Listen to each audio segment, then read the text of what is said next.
ಆತ್ಮೀಯ H16 news ವೀಕ್ಷಕರೇ, ನಾನು ನಿಮ್ಮವ MI ಅಥವಾ ಮಲ್ಲಪ್ಪ ಜೋತಾವರ್. ಆತ್ಮೀಯರೇ, ಸೌಜನ್ಯೊಳಗೆ ನ್ಯಾಯ ಬೇಕು ಅಂತೇಳಿ ನಾವು ಮೇಲಿಂದಲೇ ನಮ್ಮಲ್ಲೇ ವಿಡಿಯೋ ಮಾಡ್ತಾಯಿದ್ದೀವಿ. ನಮಗೆ ಪೊಲೀಸರಿಂದ ಕೋರ್ಟ್ನಿಂದ ನೋಟಿಸ್ ಬರ್ತಾ ಇದ್ದಾವ, ಬಂದಿದ್ದಾವೆ, ಮಾಡಬೇಡ್ರಿ ಅನ್ನುವಾಗ.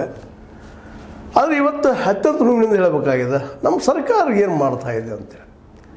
ಇಂಥ ದೊಡ್ಡ ಪ್ರಕರಣ ನಡೆದು ಒಬ್ಬ ವ್ಯಕ್ತಿ ಬಂದು ಅನಾಮಧೇಯ ಭೀಮಾನೋ ಮತ್ತೇನೋ ಹೆಸರುಕೊಂಡು ಬಂದಂಥ ವ್ಯಕ್ತಿ ಇವತ್ತು ಕೋರ್ಟ್ ಮುಂದೆ ಹೋಗಿ ಸಾವಿರಾರು ಕೊಲೆಗಳಾಗಿದ್ದಾವೆ ಅಂತ ಹೇಳಿದ್ದಾರೆ. ಅಲ್ಲಿ ನಡೆದಂಥ ಘಟನೆಗಳ ಬಗ್ಗೆ ವಿವರಣೆ ಕೊಡ್ತಾ ಇದ್ದಾನೆ. ಜೊತೆಗೆ ತನ್ನ ಜೊತೆ ಸ್ಕೆಲೆಟಿನ್ನು ಬುರುಡೆ ತಂದು ಸಾಕ್ಷಿ ಹೇಳ್ತಾ ಇದ್ದಾನೆ. ಇಷ್ಟೆಲ್ಲ ನಡೆದ್ರು ನಮ್ಮ ಸರ್ಕಾರ ಈ ದಿಶೆಯಲ್ಲಿ ಯಾಕೆ ಫ್ಯಾಕ್ಟ್ ಫೈಂಡಿಂಗ್ ಕಮಿಟಿ ನೇಮಿಸ್ತಾ ಇಲ್ಲ? ಅದರಿಂದ ವ್ಯಕ್ತಿಗಳು ಯಾರು ಏನು ಅವ್ರು ಯಾರೂ ಇರಲಿ, ಕಾನೂನು ಮುಂದೆ ಎಲ್ಲರೂ ಸಮಾನರು.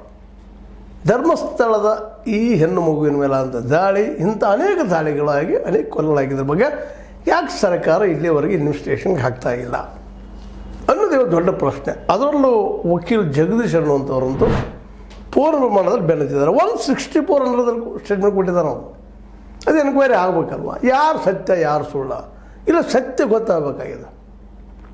ಇವನ್ ನಮ್ಮ ಮೀಡಿಯಾ ಸದ್ಯ ದಿಶೆಯಲ್ಲಿ ತನ್ನ ಕೆಲಸವನ್ನು ಮಾಡಬೇಕಾಗಿದೆ. ಜೊತೆಗೆ ಇವತ್ತು ಕಾನೂನು ತನ್ನ ಕೆಲಸವನ್ನು ಮಾಡಬೇಕಾಗಿದೆ. ಯಾವುದೋ ವ್ಯಕ್ತಿ ಭಾಳ ದೊಡ್ಡವಿದ್ದಾನ, ಭಾಳ ಬೆಳೆದು ನಿಂತಿದ್ದಾನ,